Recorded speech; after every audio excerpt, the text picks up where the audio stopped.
Pew Poll finds young Americans are flocking to the Republican Party. 47% of respondents to the poll, Newsweek reports, were either Republican or leaned in that direction. And that's the important distinction here.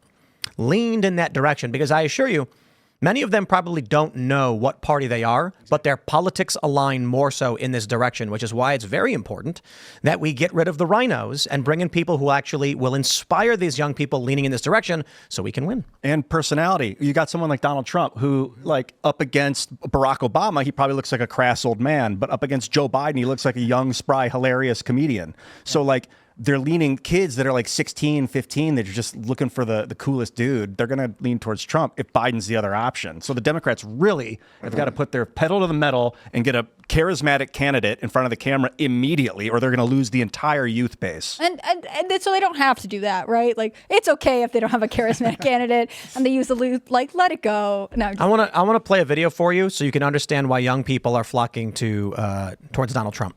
Please take a listen. That's supposed to be a little bit Democrat territory, but we're leading in Nevada, and a waitress came over, beautiful waitress, and I never like talking about physics because she's beautiful inside, because you never talk about a person's look, ever. You never mention it. The other day, I got very angry. Some man called Christie fat, and I said, sir, and then he said he was a pig. I said, sir, Christie is not a fat pig. Please remember that. He is not a fat pig. Please take it back. And the guy's looking at me like, really?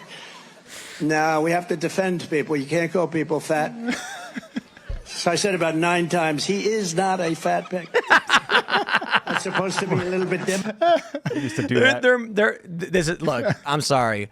Some like young kid is watching that and he's laughing his ass off. Yeah, we would do that joke. It came out when we were like 16 or 17. We figured out you could go, I'm not saying you are an idiot. That's not what I'm saying, is that you are a freaking idiot, dude. I'm not saying that. So he's kind of, it's an alteration of that joke. Because we don't say physical.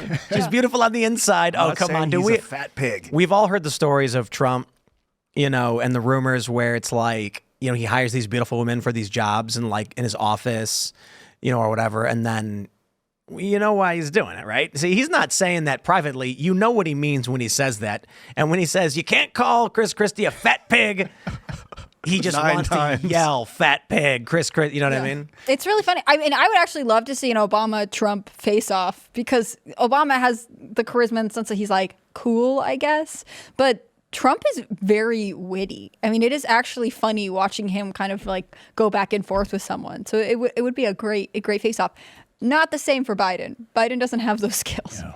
There's nothing better than Trump off the teleprompter, I think. Mm-hmm. Just Trump up there freestyling for an hour or so is pretty awesome. Do you think charisma for young people versus older people is different? And then also for Democrats and Republicans? Like, when you say someone is charismatic or charming, are you looking for different things? I think there's definitely a different way that the two sides communicate. I think that Trump has really tapped into something that he's very funny. He's very witty. I mean, not everybody's going to be, the personality that he is, but he's authentic. Like, where Trump stands, like, what he's saying without him even saying it. But I think that authenticity on the Republican side, and in particular with younger voters who feel like they've been betrayed by like the ruling class that's talking heads on TV, like we were just talking about, I think they immediately bite on the authenticity. I mean, somebody reading off a teleprompter in a suit, to them, I think regardless of what you're saying, is going to be a major turnoff. But if you're up there and you're just talking, you're presenting who you are, I think you're going to be much more appealing to that younger demographic. I do think the Democrats kind of communicate in a lot of just kind of grievances. They're kind of guilting you into voting. If you're not voting for them, you're a bad person. You're not compassionate. You might be racist. There was this great CNN segment where Jake Tapper was just annihilating Joe Biden.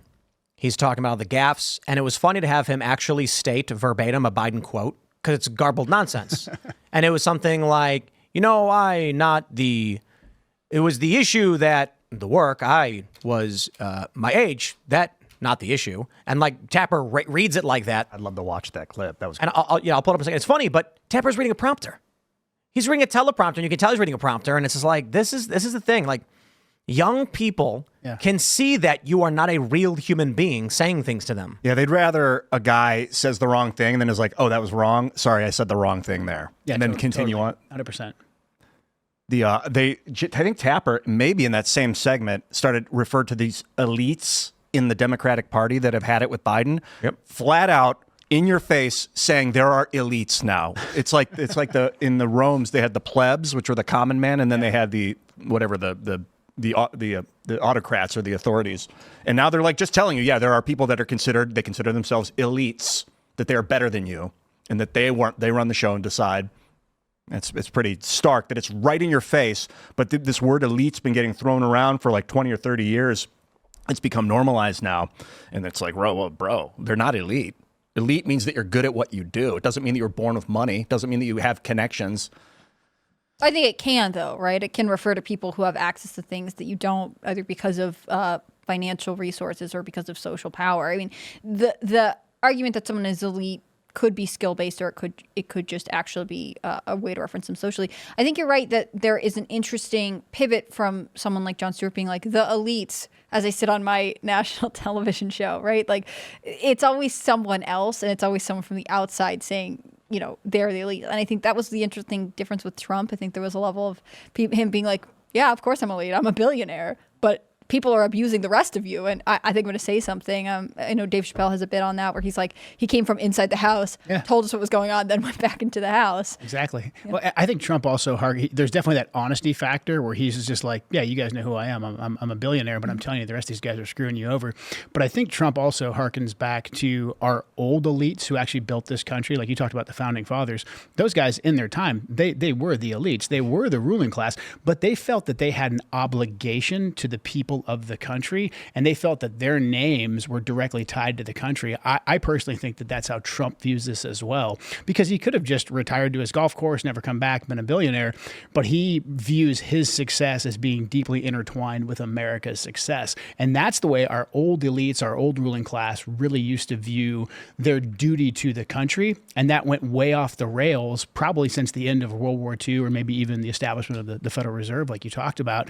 And our elites started basically just really only looking out for themselves, looting the coffers, abusing their power. And Trump's one of the first guys who came from the inside and said, hey, this is wrong and we've got to stop it. And I'll be the instrument to stop it. There was like, the people that are elite are not actually elite. A lot of them are not. Like Ben Franklin was an elite human being, regardless of his social status. He discovered electricity. Yeah. George Washington, or let's just go with Thomas. I don't know actually a lot about George Washington's personal life, but Thomas Jefferson could play music. He was a writer. George Washington married to Martha. Wanted to go back to Mount Vernon. Is that him? Yep. Wooden teeth. He was like 6'6" and this brilliant, charismatic warrior. No, so he was like an elite someone known for his leadership skills, and he was working from a really young age, surveying a lot of the country. I mean, he's an interesting person. So like the people in the elite positions were actually elite humans. But now we've got people in elite positions like Joe Biden. That guy has elevated himself to that level career-wise. And it's like, whoa, how? Yeah, why was he even on stage with Obama in 2008? It was like a pity. I thought he was like a pity party guy. Like, let's just put this old. It's because Democrats won't outright vote for a black man. But I'm not exaggerating. The political strategy, which was widely acknowledged at the time, was that Barack Obama, as a black man, needed an old white man to convince a lot of the older Democrats to vote Democrat. Mm. Joe Biden was like, you won't believe how old I am. I can do this. That's right. I'm old. I'm white. I'm here. They said Barack will do better with skewing younger, but older Democrats won't vote for a black man. So you need Joe Biden to be that face of the traditional America, white old president. They do say that with Kamala Harris, it's a similar strategy. Joe Biden is what they're pitching towards Democrats, and then they're hoping the progressive younger people will go for, Kamala Harris. I think you see this with Republicans too, when they were like, Trump must have a female VP. It's like, no, he does not need a female VP. I mean, if there's a lady VP who's good and for some actual tangible reason other than the fact that she has a uterus, then fine. But there is this identity politics that comes into it. They're like, to balance out the rest of the ticket, we have to cover up for whatever fault you have, whatever. Like if you're Joe Biden and you're old and white, then we need someone who is female and diverse and maybe younger. Although trick people into voting. If we had actual elite people in power, people that were of elite minds, I think that would send shockwaves of fear through the imperial strategists that are trying to control the country through bureaucracy, that with this federal spy club that they've got. Do you know what Myers-Briggs personality tests are? They have the letters, the INTJ or whatever. I can't remember what it was, but I'll look it up. There are there's a study done that there's a certain personality type that congregates in DC, and it's the same personality type that it's very uncommon, and it's what Hillary Clinton is. I think it's INTJ. I'll double check in a second. Let's find out. But like whether it's elite in terms of like skill or IQ or something like that, you know, maybe. But also, I think some of those people wouldn't want to go into politics. They would be like, I've got something better Right. to do. Something. I mean, like Elon Musk is making no plans to run for governor of California, as far as I can tell, and he's, you know, I would consider him a pretty elite person in terms of skill. Yeah, he is elite. But your hands get bound when you get into the political system. I mean, look at Trump. God, look what happened to that guy. Got dragged through the coals.